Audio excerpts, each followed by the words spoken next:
இப்போ நான் இந்த பாறை மீன் எடுத்து வச்சுருக்கேன். இதில் நான் மீன் வறுக்கிற மசாலா போட்டுக்கிறேன். மீன் வறுக்கிற மசாலா நான் ஆச்சி மசாலா தான் யூஸ் பண்ணுறேன். இது கொஞ்சம் நல்லாயிருக்கு மீன் வறுக்கிறதுக்கு. இதில் கொஞ்சம் அரிசி மாவும் ஆட் பண்ணிக்கிறேன். இது அரிசி மாவு நல்லா கிறிஸ்பியாக இருக்கும். அப்புறம் கொஞ்சம் சால்ட் ஆட் பண்ணிக்கிறேன். தேவையான அளவு போட்டுட்டு நல்லா மிக்ஸ் பண்ணி விடணும். நல்லா எல்லா இடமும் இந்த மீன் ஃபுல்லாக மிக்ஸ் பண்ணி விடணும்.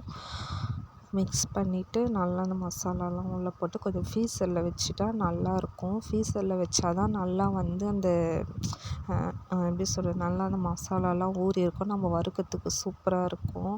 வெயில் அடித்தா வெயிலில் கூட நம்ம கொஞ்சம் நேரம் வச்சா நல்லாயிருக்கும்.